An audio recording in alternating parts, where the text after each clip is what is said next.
үзэгч та бүгдийн амрыг алдахыг эх орны төлөө нэвтрүүлэг эхэлж байна.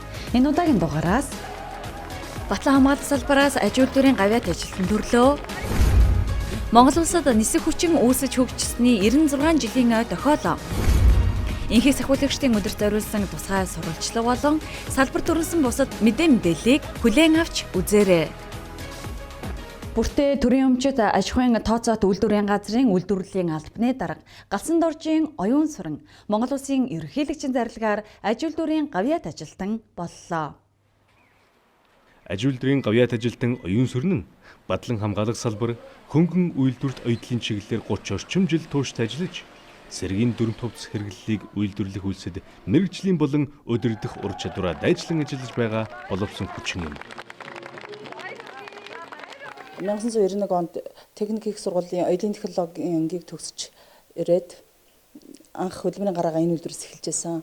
Тийм учраас энэ үйлдвэр маань надад маш дотн санагддаг. Үе үед цуг ажиллаж исэн бүртөө зэргийн аялал үйлдвэрт хамт ажиллаж исэн хамт олон одоо цуг ажиллаж байгаа хамт олондоо маш их баярлалаа гэдэг гэгэл хэлхийг хүсэж байна да. Оюун сүрэн гавьяаттай болохоор би 1991 онд бид техник их сургуулийн оюулын технологич инженер мэргэжлэр 17 болоо төгсчихлээ. Оюун сүрэнгийн өөрийнх нь хувь хүний зан чанарын тухай гэвэл их тийм зарчимч шударга тууштай нэг тийм замтай.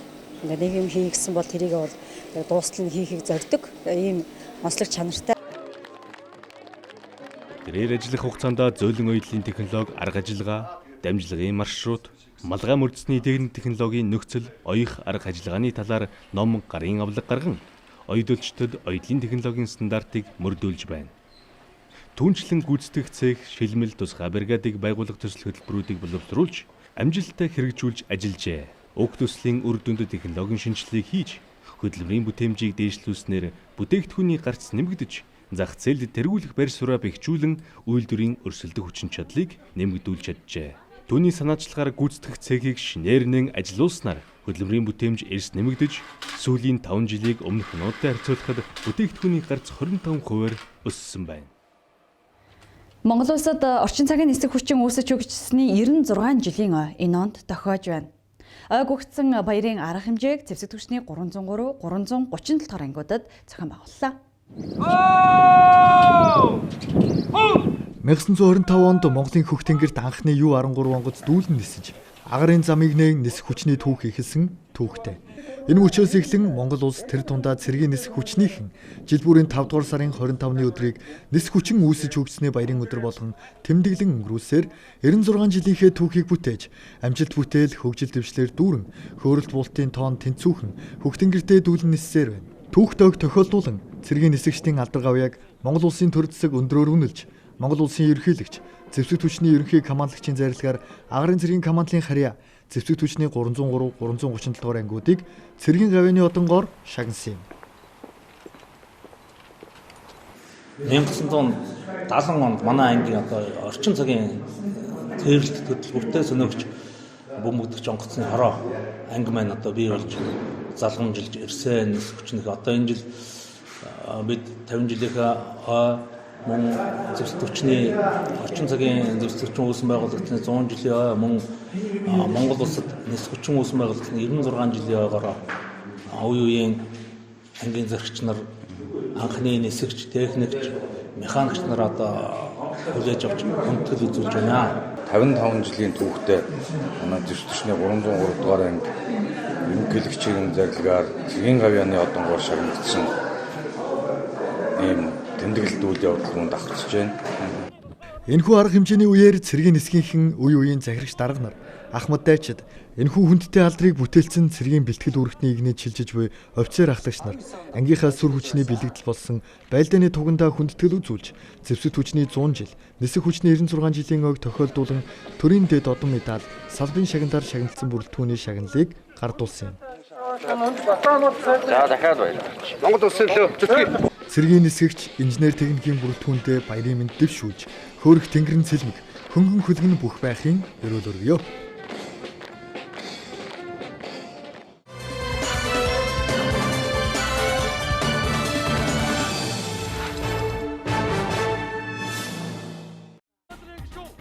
Монгол Улсын засгийн газрын гишүүн Батлан хамгаалахын сайд Цааганбаяр зэвсэг түвшний TG65, TG84, 124, 326 дугаар ангиудад ажиллаж, ангийн удирдлага бие бүрэлдэхүүнтэй уулзаж, тэдний санал хүсэлт, ажил үргээ гүйцэтгэхэд тулгамдж буй асуудлуудтай газар дээр нь судлан танилцлаа. Энэ үеэр ангийн удирдлагууд анги байгууллагынхаа үйл ажиллагаа авч хэрэгжүүлж байгаа ажил арга хэмжээ, цэргийн сургалт бэлтгэл, штабын бэлтгэлийн талаар сайдад танилцсан юм а. Батлан хамгаалахын сайд анги байгууллагуудад тулгамдж буй асуудлыг багцлан сайдын зөвлөлийн хурлаар хэлэлцэн шийдвэрлэх, хууль эрх зүйн шинжилгээний хүрээнд анги байгууллагын орчин нөхцөл, офицер ахлагч, ажилтан албан хаагчдын нийгмийн асуудлыг шатараатаагаар шийдвэрлэхээ мэдэгдэж, цэргийн албан хаагчдыг ёс зүйтэй сахилга батыг чамд цахин ажиллахыг үүрэг болголоо. Олон улсын инхийг сахиулагчдын өдөр энэ сарын 29-ний өдөр тохиолоо. Инхийг сахиулагчдын энхийн үйлсэд оруулж буй хувь нэмрийг сурталчлах, тэдний амжилт бүтээл, гавьяа зүтгэлийг алдаршуулах зорилгын хүрээнд олон ажил арга хэмжээг зохион байгуулан уг өдрийг тэмдэглэлээ. Тухайлбал, үндэсний цэцэрлэгт хүрээлэнд байгуулж байгаа инхийг сахиулагчдын дурсгалын цогцлборын бүтээн байгуулалтын хүрээнд уг хөшөөний бөмбөрцөг болон жигсаалын талбайг барьж байгуулж, инхийн төлөө эрүүл амьдрал урайнд ор бүх нийтийн гүйлт, шилдэг инхийг сахиулагчдыг шалгаруулан шагнаж урамшуулсан юм а. Түүнчлэн Сүхбаатарын талбайд цэргийн ёслол хүндэтгэлийн арга хэмжээ, ёслолын буудлагыг зохион байгуулсан юм. Энэ үеэр Монгол Улсын ерөнхийлөгч, зэвсэг түвшний ерөнхий командлагч Батулга Монгол Улсын зэвсэг түвшний Жанжин штабыг Чингис хааны одонгоор шагнасныг гардуулан өгсөн нь энэхүү одонгоор байгууллага шагнасан анхны тохиолдол боллоо. 5-7 баян чиглэлийн шин төмөр зам төслийн бүтээн байгуулалтад үүр гүйцэтгсэн зэвсэг түвшний нэгтгэл ангиудын офицер ахлагч, ажилтан албан хаагч, төр хувийн хвшлийн аж ахуйн нэгж байгууллагуудын зарим бүрэлдэхүүнд төрийн одон медаль гардууллаа. Уг төслийг зэвсэг түвшний Жанжин штаб зам барилгын 60 гаруй аж ахуйн нэгж байгууллагуудтай хамтран гүйцэтгсэн бөгөөд эх сард бүрэн хүлээлгээ өгөх төлөвлөгөөтэй байна.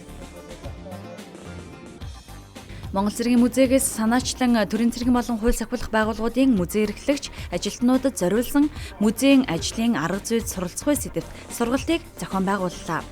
Музейн арга зүйд зайлшгүй шаардлагатай чухал сэдвүүдээр салбартаа хүлээн зөвшөөрөгдсөн тэргүүлэх эрдэмтэн судлаачид хийгсэн уншсан юм. Түүнчлэн сургалтын хүрээнд Орос улбаны улсын Москва хотын зэвсэг түвшний төв музей, Орос улбаны улсын эрхүү мужийн Сибиряковын нэрэмжит эрхүү хотын түүхийн музейтэй хамтарсан захим сургалт, Шүүхийн дурсгалын музей, Монгол цэргийн музейн сан хүмүүрэгтэй танилцуулах ажиллагааг зохион байгуулж, сургалтад хамрагдагчдад гэрчилгээ гардууллаа. Монгол хурандаа нийгэмлэгийн тэргүүн үндэсний аюулгүй байдлын зөвлөлийн шинжээч, Монгол Улсын гавьяат багш доктор профессор Хурандаа Баатар босоо хиймэр хэмээх номныхоо нээлтийг хийлээ. 1990-ад оны залуусын ажил амьдралын талаар өгүүлсэн зохиогчийн анхны бүрэн хэмжээний роман нь түүний 18 дахь бүтээл юм.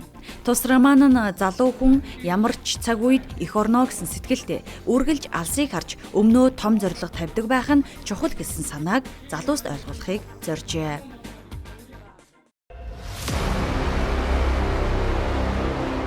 Эрх музыкч та бүдийнхээ амрыг алтхъя. Нэгдсэн үндэсний байгууллагаас жил бүрийн 5 дугаар сарын 29-ний өдрийг олон улсын инхийг сахиулагчдын өдөр болгон тэмдэглэдэг уламжлалтай. Нэгдсэн үндэсний байгууллагын анхны инхийг сахиулах ажиллагаа 1948 онд Араб Израилийн хоорондох гац зогсоох хэлэлцээрийн хэрэгжилтэд хяналт тавих үүрэгтэйгээр эхэлж байсан юм а. Инхийг сахиулах ажиллагаа өдгөө 73 дахь жилдээ тасралтгүйгээр үргэлжилсээр байна. Манай улсын хувьд нэгдсэн үндэсний байгууллагад цэрэг хандивлагч орны хувьд 2005 оноос засгийн газрын 140-р тогтоолоор энэхүү өдрийг тэмдэглэж ирсэн төвхтэй. Дуулгын студийн уран бүтээлчдүүд олон улсын инхийг сахиулагчдын өдрийг тохиолдуулан Монгол улсын зэвсэг түвшний инхийг дэмжих ажиллагаанд дах оролцоог энэ удаагийн дугаард онцолж байна.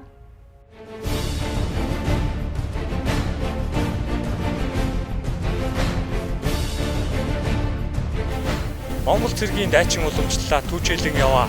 Би Монгол цэрэг.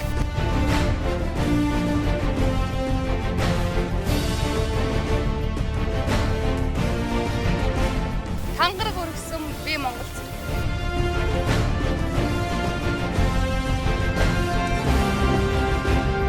Эх орон зэвсэг түвшнийхээ алдрыг өндөрт өргөж яваа. Би Монгол цэрэг.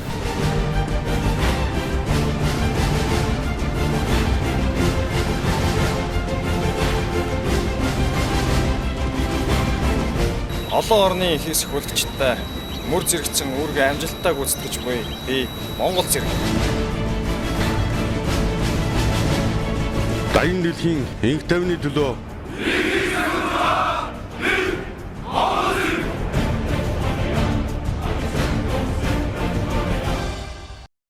Дайны дэлхийд энх тайвныг бэхжүүлж доктортой байдлыг хангах зорилгоор нэгдсэн үндэсний байгууллага анхны энхийг сахиулах ажиллагаанаас хойш өнөөдрийг хүртэлх хугацаанд нийтдээ 70 удаагийн энхийг сахиулах ажиллагааг явуулжээ. Монгол улс дэлхийн ив хамтын нийгэмлэгийн бүрэн эрхт гишүүн орны хувьд дэлхийд дахины энх тайвны үйл хэрэгт хувь нэмрээ оруулж 2002 онд анхны 2 ажиглагч офицерыг бүгд найрамд хардж исэн Конго улсад илгээснээр өдгөө 19 жилийг ардаа үджээ. Энэ хугацаанд энхийг сахиулах ажиллагаанд цэрэгээ илгээж оролцуулах хууль эрх зүйн орчин улам боловсронгуй болсон юм. Монгол улс үндсэн хууль, Монгол улсын засгийн газар, нэгдсэн үндэстний байгууллага хоорондын харилцан ойлголцлын санамж бичиг, үндэсний аюулгүй байдлын болон гадаад бодлогын үзэл баримтлал, батлан хамгаалах бодлогын үндэс баримт бичиг, зэвсэгт хүчний тухай хууль, энхийг дэмжих ажиллагаанд оролцох тухай хуулиудын хүрээнд манай энхийг сахиулагчид дэлхийн халуун цэгүүдэд үүргээ нэр төртөө биелүүлж Монгол цэргийнх дэлхий хүлээн зөвшөөрсөн ойлголтыг хэдийн бий болгоод байна. Өнөөдрийн байдлаар 19500 орчим цэргийн албан хаагчид энхийг сахиулах ажиллагаанд үүрэг гүйцэтгэсний 350 орчим нь бие дааж буюу ганцаарчлан үүрэг гүйцэтгсэн байдаг. Яг одоо манай улсын 1100 гаруй цэргийн албан хаагчид энхийг сахиулж байгаагаас 34 цэргийн албан хаагч нь бүгд найрамд Өмнөд Судан улс, бүгд найрамдах ардчилсан Конго улс, Баруун Сахар, хоёр Суданы хоорондох газар нутгийн маргаантай Бэйм үеж болон Судан улсад явагдаж буй нэгдсэн үндэсний байгууллагын энхийг сахиулах ажиллагааны хүчний болон секторын штабуудад нэгдсэн үндэсний байгууллагын хүчний командлагчийн орлогч дарга, нэгдсэн үндэсний байгууллагын цэргийн хүчний зөвлөх ажиглагч, офицер, холбогч офицер, штабын офицер, штабын ахлагч зэрэг албан тушаалуудад үүргээ амжилттай гүйцэтгсээр байна. Нэгдсэн үндэсний байгууллагын болон олон үндэстний эвслийн цэргийн хүчнээс явуулсан ажиллагаанд Монгол улсын зэвсэгт хүчний цэргийн баг илгээн үүрэг гүйцэтгсэн ажиллагаануудын тухай багслан нэвтрүүлгээ ихэнд үзүүлье.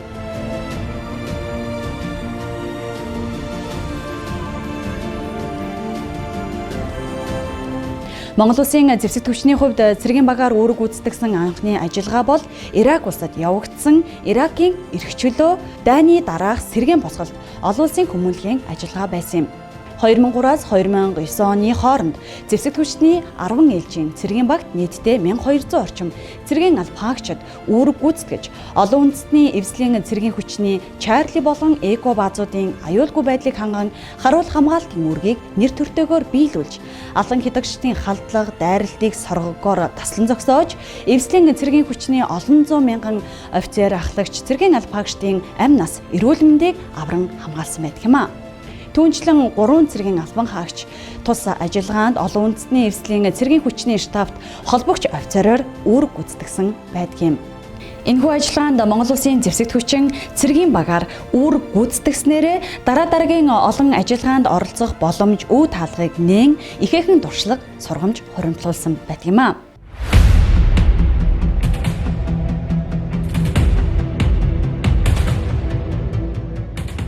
Цэргийн багаар үүрэг гүйцэтгсэн 2 дахь ажиллагаа бол Афганистан улсад олон үндэстний эвслийн цэргийн хүчнээс явуулсан ажиллагаа байсан юм.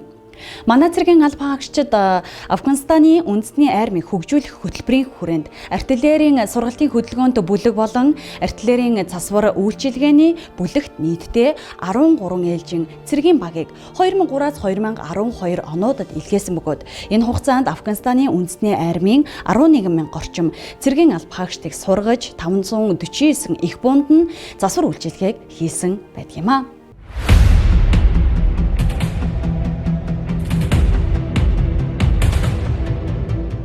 Манай улсын зэвсэгт хүчний анхны нэгдсэн үндэсний байгууллагын ажиллагаа бол Сирилийн улсад явагдсан энхийг сахиулах ажиллагаа байсан юм.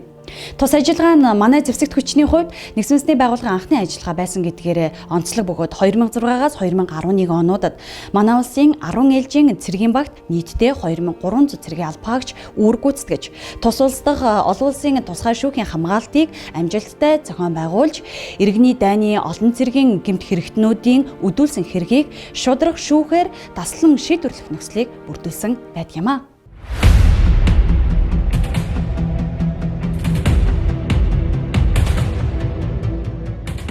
Косово улсад явагдсан хойд Атлантын цэргийн эвслээс явуулсан инхээгийн ажиллагаанд Монгол улсын зэвсэгт хүчний 36 хүний бүрэлдэхүүнтэй мотуудлын салаа.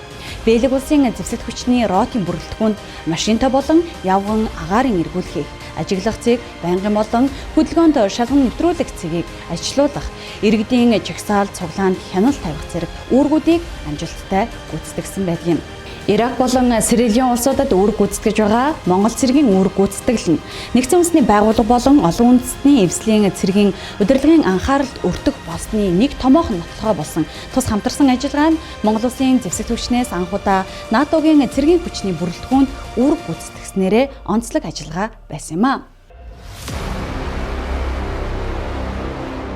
Афганистан улсад Америк нэгдсэн улсын тэргүүтээ олон үндэстний эвслийн цэргийн хүчнээс явуулсан доктортой эрх чөлөө ажиллагаа нь Америк нэгдсэн улсын зэвсэгт хүчинтэй хамтран 2009-өөс 2014 он хүртэлх хугацаанд 10 ээлжийн цэргийн багт нийтдээ 1260 орчим цэргийн алба хаагч үүрэг гүйцэтгсэн юм. Эргүүл хамгаалалтын ротын бүрэлдэхүүн нийслэл Кабул хотод байрлаж байсан эвслийн цэргийн хүчний Эгерс болон Шинданд цэргийн баазын харуулах хамгаалалт аюулгүй байдлыг хангаж ажилласан юм а.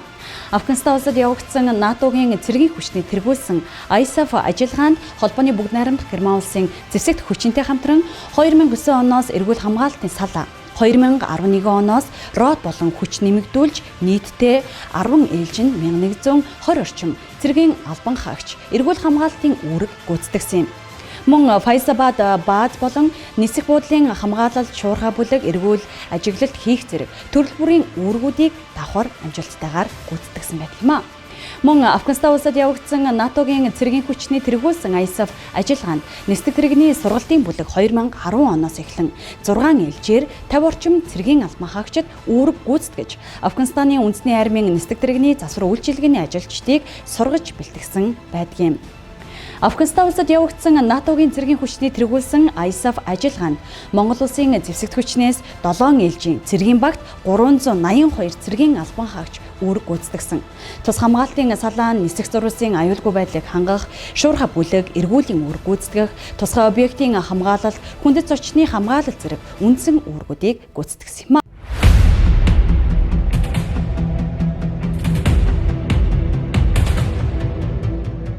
Төв Африкийн бүгд найрамдах улсад явагдсан нэгдсэн үндэсний байгууллагын энхийг сахиулах Минуркад ажиллагаа. Монгол улсын зэвсэгт хүчнээс цэргийн багийн 2 ээлжинд нийтдээ 528 цэргийн албан хаагчид баазын харуул хамгаалалт, бүх төрлийн эргүүл, цувааны хамгаалалт, иргэн цэргийн харилцаа, түргэн байрлах хүчний болон өндөр хэмжээний зочид төлөөлөгчдийн хамгаалтын үүргүүдийг гүйцэтгсэн юм.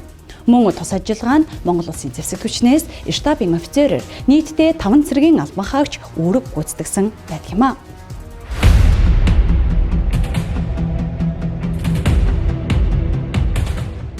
Судан улсын Дарфур мужид явагдсан нэгдсэн үндэсний байгууллага Африкийн холбооны хамтарсан ЮНАМИд энхийг сахиулах ажиллагаанд 2010-аас 2017 онуудад Монгол улсын зэвсэгт хүчний цэргийн хэрийн 2 дугаар шатны эмнэлгийн цэргийн баг үүрэг гүйцэтгэж нийтдээ 8 ээлжийн цэргийн багийг томилон явуулж тэдгээрт нийтдээ 550 орчим цэргийн албан хаагч эм сувилагч нар оролцож эмнэлгийн анхан шатны болон 2 дахь шатны тусламж үйлчилгээг орон нутгийн иргэд болон хүмүүнлэгийн ажилтнуудад үзүүлсэн байдаг юм а. Мөн тус ажиллагаанд 2010-аас 2021 он хүртэлх хугацаанд нийтдээ 16 цэргийн албан хаагч штабын болон ажиглагч офицероор биедан үүрэг гүйцэтгсэн юм а.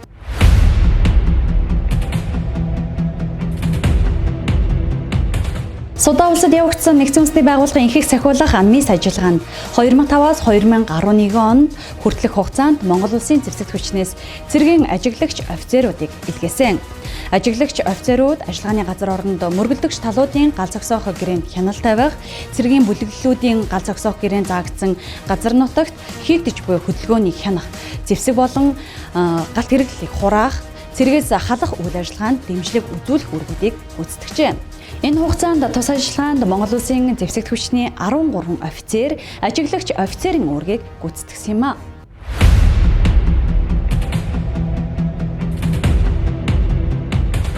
Этиоп, Эритред явагдсан энхийг сахиулах АНМИ ажиллагаа. 2006-аас 2008 онд явагдсан уг ажиллагаанд манай улсын 8 цэргийн албан хаагч ажиглагчаар үүрэг гүйцэтгсэн. Тэдгээр офицерууд нь гал зогсоох гэрээний хяналт, хоёр орны цэргийн хүчний байрлалыг хянах, ажиллагааны бүсэд байрлах цагдаа, хагас цэрэгчсэн салбарыг хянах, ажиллагааны бүсийн гол мөрөн дагуух чухал объектуудыг хянах зэрэг үүргүүдийг биелүүлж иржээ.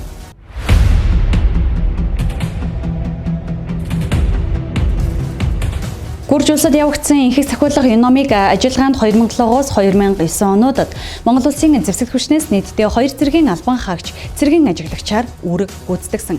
Тус ажиллагаанд үүрэг гүйцэтгэсэн ажиглагч офицерууд талуудын байгуулсан гал зогсоох, талуудын зэвсэггүй бүсэд хөдөлгөөн үйлдэхгүй байх, тус бүсээс том калибрийн зэвсэглэлийг гаргах тухай гэрээний үйл явцад хяналт тавих үүргүүдийг гүйцэтгэж байсан юм. Цэргийн багаар үүрэг гүйцэтгэсэн ажиллагааны тухайд дурдахдаа тухайн ажиллагаанд штабын болон холбогч, ажиглагч, офицероор биедан үүрэг гүйцэтгэсэн офицер ахлагч, цэргийн албаагчид нарын мэдээллийг хамтдхан хүргэснийг үзэгч та бүхэн анзаарсан биз? Ийхүү Монгол Улсын зэвсэгт хүчин өнгөрсөн хугацаанд дэлхийн 13 улс мужид явагдсан 17 энхийг дэмжих ажиллагаанд оролцсон байдлыг таймлаг үзүүлэхэд ийм байна. Өнөөдрийн байдлаар нэгдсэн улсны байгууллагын 22 ажиллагаанд дэлхийн 122 орны цэргийн албан хаагчид үүрэг гүйцэтгэж байна. Тэдгээрээс Монгол улс цэргийн албан хаагчдын тоогоор 23 дугаар байрт. Цэрэг хандивлагч орнуудын хандивлсан цэргийн тоог хүн амтай нь харьцуулсан үзүүлэлтээрээ дэлхийд 2 дугаарт ирмэлэгдэж байгаамаа. Яг одоо Монгол Улсын зэвсэг хүчнээс нэгдсэн үндэсний байгууллагын энхийг сахиулах болон олон үндэсний цэргийн нийт 7 ажиллагаанд 1100 гаруй цэргийн албан хаагчид цаг агаарын хүнд нөхцөл болон цар тахлын өндөр эрсдэлтэй нөхцөл байдал үүрэг гүйцэтгэж байна.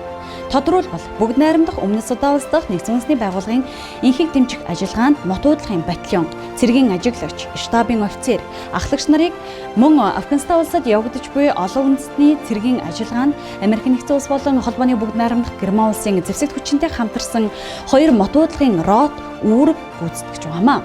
Дээрх ажиллагаануудаас цэргийн багаар үүрэг гүйцэтгэж байгаа ажиллагаануудыг та бүгдтэй танилцуулъя.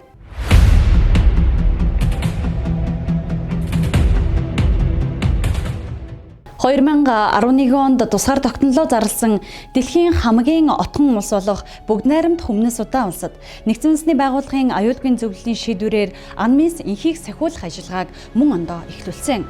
Манай улс 5 офицерыг штабын офицерээр үүрэг гүйцэтгүүлэхээр тус улс руу илгээж байсан юм. Эдгээр офицерууд удахгүй тус улсад үүрэг гүйцэтгэх мотуудлын батальоны бие бүрэлдэхүүн буюу 850 орчим цэргийн алба хаагчдыг хүлээн авахд шаардлагатай бэлтгэл зохицуултын арга хэмжээг хэрэгжүүлсэн байдаг юм. Улмаар 2012 онд анхны мотуудлын батальон тус улсад ирж үүрэг гүйцэтгэж эхэлсэн бөгөөд өдгөө 10 дугаар ээлжийн цэргийн баг ажиллагааны газар орнд үүргээ амжилттай гүйцэтгэж байна.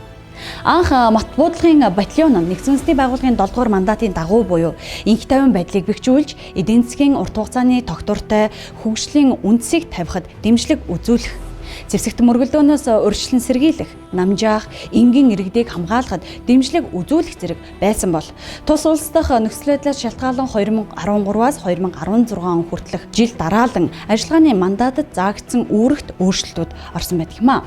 Тухайлбал дотоодын дөрвөсдгийг хамгаалах, хүмүүлгийн ажиллагаанд дэмжлэг үзүүлэх, хүний эрхийн зөрчлийг шалгах, түүнээс урьдчилан сэргийлэх, олон улсын хүмүүнлэгийн байгууллагын үйл ажиллагаанд техникийн туслалцаа үзүүлэх, бүгд найрамдах Өмнөд Судан улсын засгийн газар сөрөг хүчний хооронд байгуулсан энхийн хилэлцээрийг сэргээх, хэрэгжилтийг хангахад дэмжлэг үзүүлэх зэрэг ажлуудыг давхар гүйцэтгэхээр болж үйл ажиллагаа гүйцэтгэх үүрэг ачаалал тэр хэмжээгээр өсөн нэмэгдсэн юм а.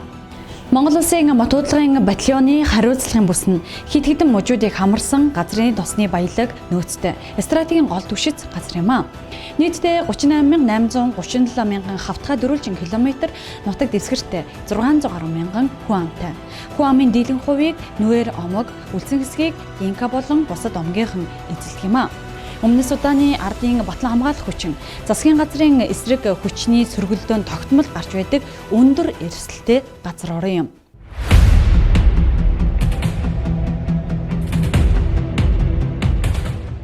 Афганистаны үндэсний аюулгүй байдлын хүчинд дэмжлэг үзүүлэх зорилготойгоор шийдвэртэй дэмжлэг ажиллагааг 2015 оноос эхлүүлсэн.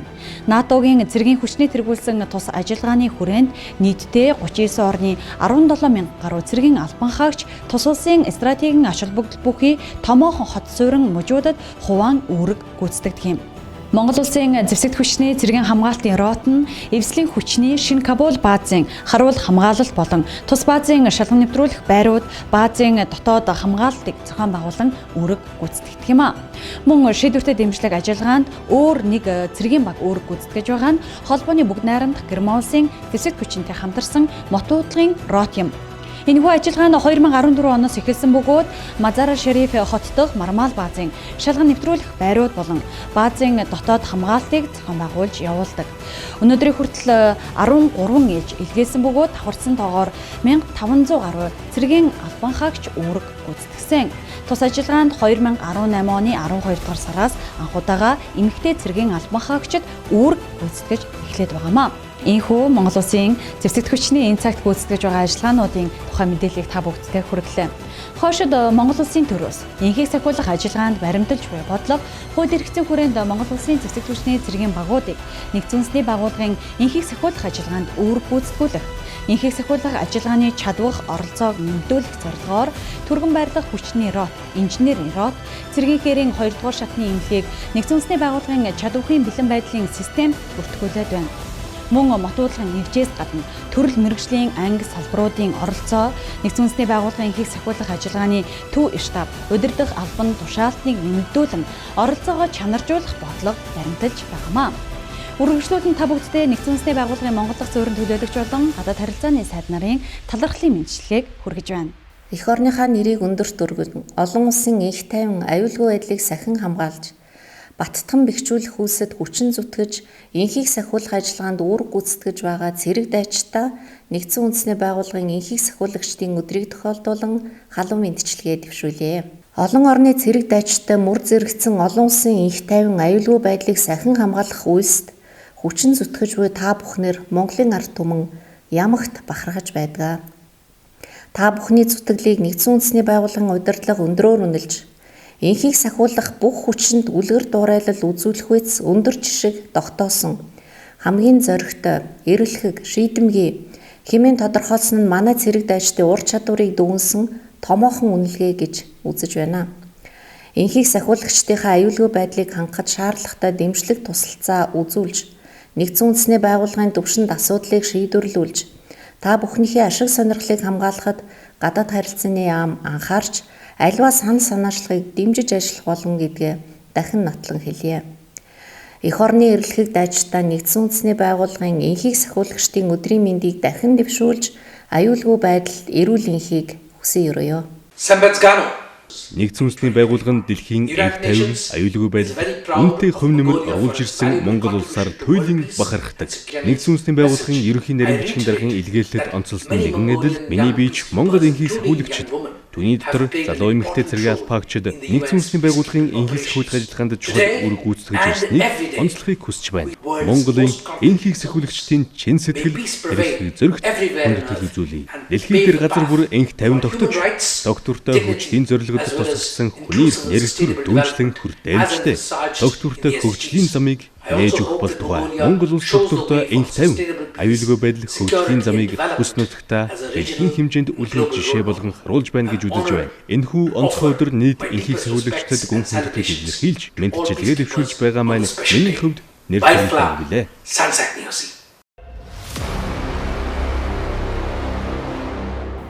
19 жилийн түүхэн замналтай энхийг сахиулах ажиллагаа бол Монгол улсын гадаад бодлогыг шин шатанд гаргасан түүхэн үйл хэрэг юм.